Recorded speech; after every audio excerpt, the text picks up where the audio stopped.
हरतालिका तीज के दिन आज समय में पूजन होने के बाद जब सुबह ब्रह्म मुहूर्त में आप भगवान शंकर का विसर्जन करने के लिए जाए, पांचवी आरती जब पूरी हो जाए, भगवान से प्रार्थना वगैरह हो जाए, सिंदूरा चढ़ जाए, सिंदूरा मस्तक लग जाए, पूरा कर्म होने के बाद में पूरी पूजन होने के बाद में जब भगवान देवदेव महादेव के विसर्जन के लिए निकल जाए, उससे पहले फुलेरे को खोल लेना चाहिए। और फुलेरे के जितनी पत्ती, इसमें ये जरूरी नहीं है कि कौन सी पत्ती लगाना है, कौन सा फूल लगाना है, जो फूल आपको मिल जाए। सत्यनारायण भगवान फुलेरे में दूसरा सूरज की पत्ती, आम की पत्ती, बोले ये जरूर लगाना पहले समय में इसको दिया है। उसका इतिहास कहता हूँ, ध्यान से सुनो। सुंदर काशीपुरी नगरी में एक अत्यंत निर्धन ब्राह्मण रहता था। कोई भूख और प्यास से बेचैन हुआ नदी पर घूमता था। ब्राह्मणों से प्रेम करने वाले भगवान ने ब्राह्मण को दुखी देखकर बूढ़े ब्राह्मण का रूप घर के पास या आदर के साथ पूछा, हे दुखी हुआ पृथ्वी पर क्यों घूमता है? हे ब्राह्मण, ये सब मुझसे कहो, मैं सुनना चाहता हूँ। ब्राह्मण बोला, मैं निर्धन ब्राह्मण हूँ, भिक्षा के लिए पृथ्वी पर घूमता हूँ। हे भगवान, यदि आप इसका उपाय जानते हो तो बता करके कहो। ब्राह्मण बोला, जिसे भगवान मनवांछित फल देने वाले हैं, हे ब्राह्मण का पूजन कर, इसके करने से मन सब दुखों से मुक्त होता है। ब्राह्मण को दुख का सारा विधान बतलाकर बूढ़े ब्राह्मण का रूप धारण करने वाले सत्यनारायण भगवान अंतर्धान हो गए। इस व्रत को ब्राह्मण ने बतलाया है, मैं उसको करूँगा। ये निश्चय करने पर इसे रात में नींद नहीं आई। मैं सवेरे उस सत्यनारायण के व्रत का निश्चय कर भिक्षा में चला। उस दिन उसको भिक्षा में बहुत सा धन मिला। इससे बंद बांधों के साथ सत्यनारायण का व्रत किया। इसके करने से वह ब्राह्मण सब दुखों से छूट कर अनेक प्रकार की संपत्तियों से मुक्त हुआ। उस समय से वह ब्राह्मण हर मास करने लगा। इस तरह सत्यनारायण भगवान के व्रत को जो करेगा वह मनुष्य सब दुखों से छूट जाएगा।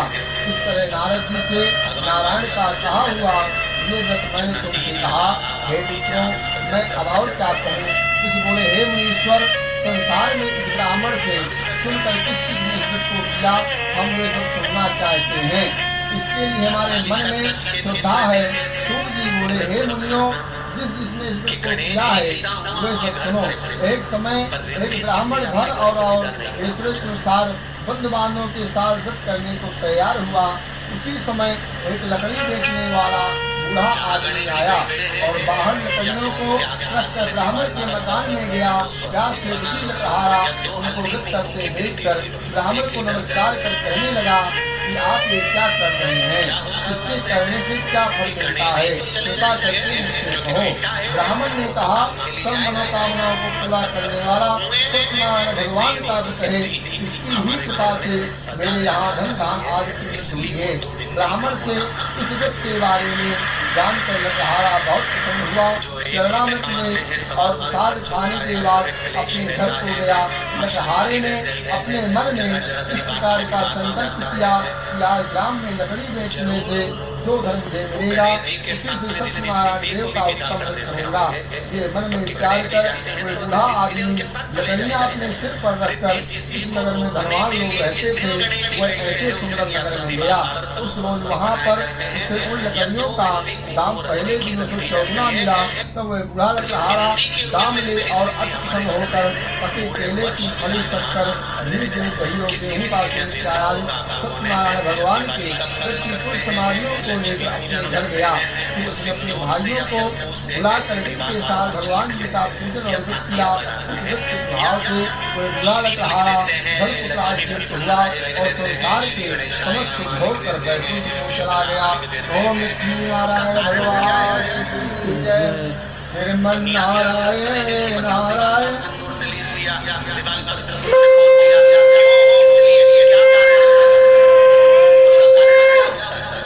प्राणियों के हित की बात है। अब मैं उस व्रत को आप लोगों से कहूँगा। उस व्रत को नारद जी ने लक्ष्मी नारायण से पूछा था और लक्ष्मीपति ने मुझसे नारद जी से कहा था, तो ध्यान से सुनो। एक समय योगी राज नारद जी दूसरों के हित की इच्छा से अनेक लोकों में घूमते हुए मृत्युलोक में आ पहुँचे। जहाँ अनेक योनियों में जन्मे हुए प्यारे सभी मनुष्यों को अपने कर्मों द्वारा अनेकों दुखों से पीड़ित देखकर सोचा, इस यज्ञ के करने से इसके भी प्राणियों के दुखों का नाश हो सकेगा। ऐसा मन में सोचकर इस लोक को गए, विष्णु लोक को गए। वहाँ श्वेत वर्ण और 4 भुजाओं वाले देवों के इस नारायण को देखकर जिनके हाथों में शंख चक्र गदा और पद्म थे तथा वरमाला पहने हुए थे, वे स्तुति करने लगे, हे भगवान, आप अत्यंत शक्ति से संपन्न हैं। मन का वाणी भी आपको नहीं पा सकती है। आपका आदि मध्य अंत नहीं है। निर्गुण स्वरूप सृष्टि के आदि भूतवा भक्तों के दुखों को नष्ट करने वाले हो। आपको मेरा नमस्कार है। नारद जी की इस प्रकार की सुनकर इस भगवान बोले, हे मुझे आपके मन में क्या है? आपका किस काम के लिए आगमन हुआ, ये संकोच कहो। और नारद मुनि बोले, मृत्यु लोक में सब मनुष्य अनेक योनियों में पैदा हुए हैं, अपने अपने कर्मों के द्वारा अनेक प्रकार के दुखों से दुखित हो रहे हैं।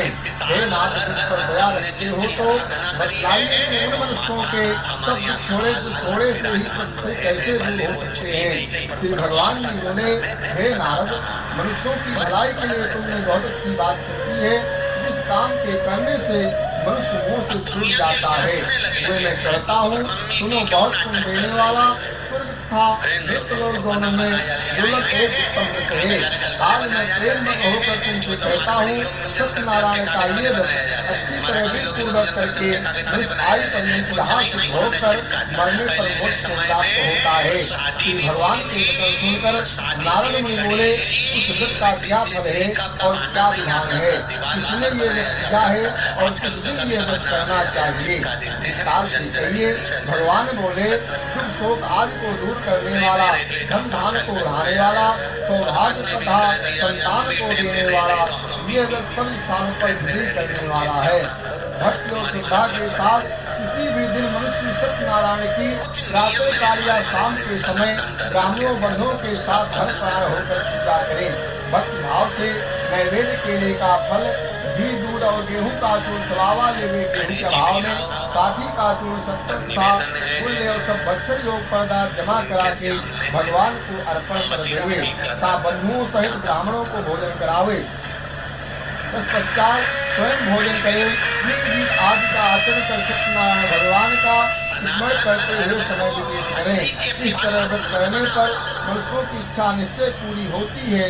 विशेष कर काल में घूम पर यही मोक्ष का परम उपाय है। ओम लक्ष्मी नारायण भगवान, नारायण।